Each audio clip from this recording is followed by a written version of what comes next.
Today, we celebrate the feast of our founder, Saint Benedict, the patron of Europe and father of monasticism, who exercised the greatest influence on religious groups and monasteries in the West.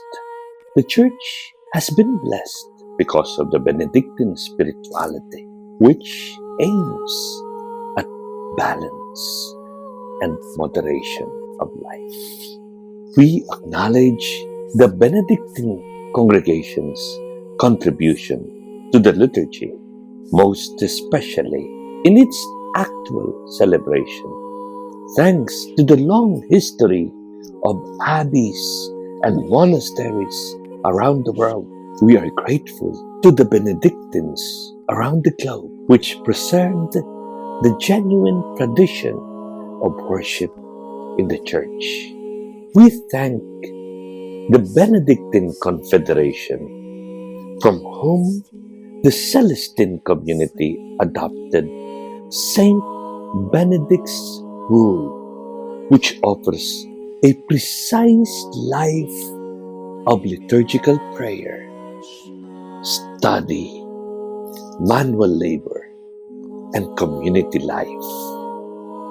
Saint Benedict's contribution to the Church lies in his specific spirituality, which is famous for its moderation.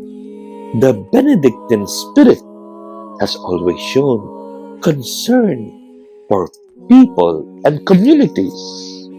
The Celestine community, our congregation, carefully follow Saint Benedict's rule, ora et labora, prayer and work. With some modifications, we see to it that the Celestine monk, as a Benedictine, should have 8 hours sleep, 8 hours time for prayer, and 8 hours work daily. Saint Benedict wasn't interested in the praise of man during his lifetime. He sought only holiness. His struggle with temptations teaches to put Christ above all and at the center of our lives. He said, "No hay que anteponer nada con Cristo." You cannot put anything or anyone else before God. He knew how to surrender and leave everything in the hands of the Lord. He was ready to start again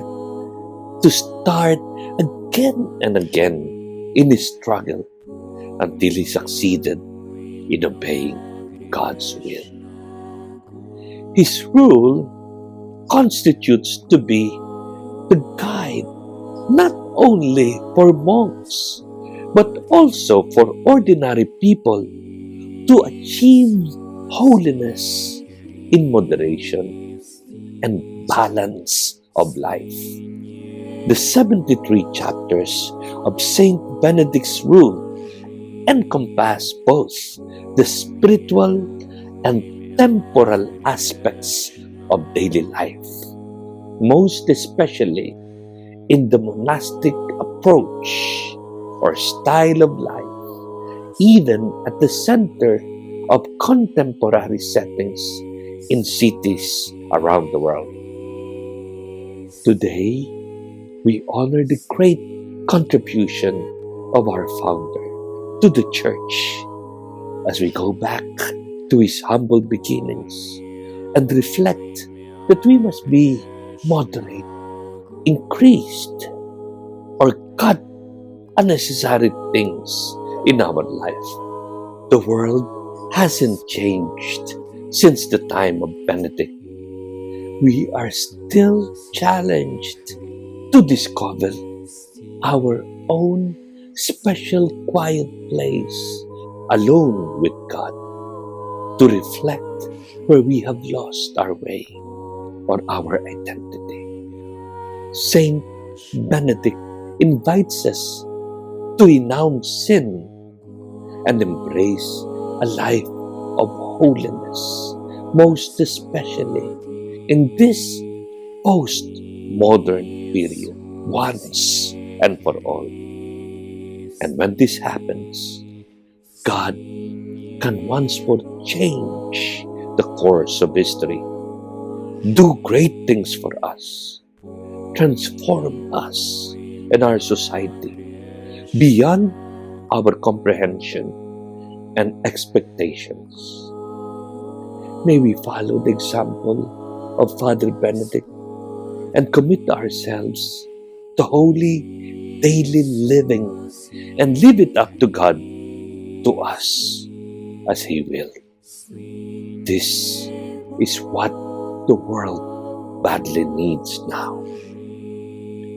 On this feast of Saint Benedict, our founder, we pray. Saint Benedict, may we always seek out God's will in our lives, leaving behind the many temptations to sin that we encounter, so that God can use us in ways known only to Him. Saint Benedict of Nursia, prega per noi.